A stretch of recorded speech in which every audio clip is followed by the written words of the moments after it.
Rita, New South Wales, this whole abortion debate, we've talked about the actual, the policy arguments inside the issue. But we know it's being rammed through the parliament. There's been very little scrutiny. I've never seen a bill like this. There was one bill in the Howard years that went in and out of the parliament basically in a day, and it was immediate and urgent terror-related legislation. But you rarely see something as controversial as this not exposed to a decent committee process. Now, even that committee process in the upper house in New South Wales has been truncated. 10,000 submissions have been received in just a handful of days, and we now find that two of the MPs who voted against the legislation, so they are in the anti-abortion camp, if I can call it that, they have received death threats. This is a pretty disturbing situation in Australia. Oh, absolutely. And I understand police are investigating and hopefully the culprits will be brought to account. And we're just seeing some really ugly behaviour. There was a Facebook page allegedly run by a Greens MP, but she says she had nothing to do with the post. Again, using just the most terrible language to attack those who voted against the bill, using the C word and just really...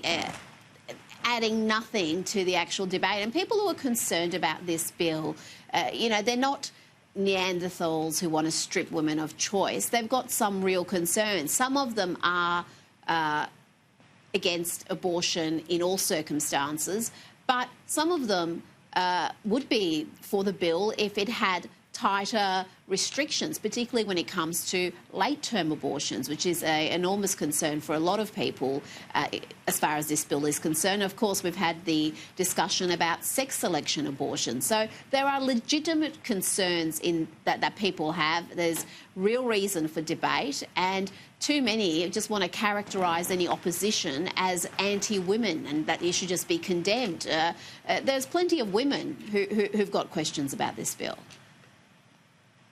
Yeah, it is interesting. I've been watching the debate and reading and listening on Talkback, obviously, and, there are some women who are pro-choice who get very angry when men express a view on the issue of abortion, male parliamentarians, male callers even on Talkback.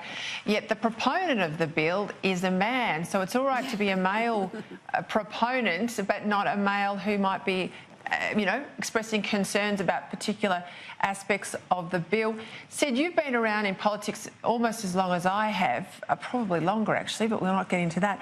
I've never seen something that is good and sound and can't ever need improving go through the legislative process. It's rare that a bill ever doesn't have amendments to it. It always can be improved.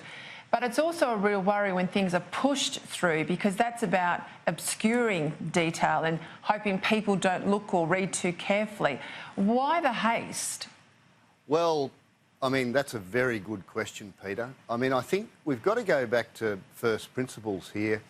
I watched the New South Wales election campaign, which was only a few months ago, pretty closely, and I don't remember this bill coming up as one of the first things that was going to happen in this parliament. So, there's lots of pressing issues in New South Wales at the moment, and the building defects, I've got to say, would be one of them. But this is one of the first things that's come off the rank. Now, there is some suggestion that there was a deal in the event of a minority government. Gladys told us, the Premier told us that she thought there was a need to do stuff, but she put it off until after the election. But on these issues, on any issue, Peter, I think if the arguments hold, well, you should have, as you said, you should have a proper debate. And there's been, as you say, thousands of submissions to this parliamentary inquiry in relation to this bill. So why not allow this to take its course? And if the arguments are good, and the arguments are solid, well, in 3 months, then the vote in the upper house can be held, and the bill could go through, perhaps with a few rough edges knocked off it.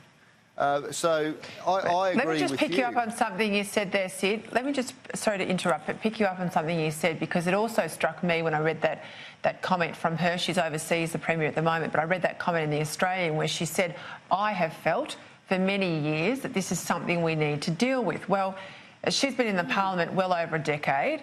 I'm not aware of her ever speaking on this issue. I heard someone say that they had gone through the Hansard, and there is no mention of her making any remarks ever in her entire career on the issue of abortion.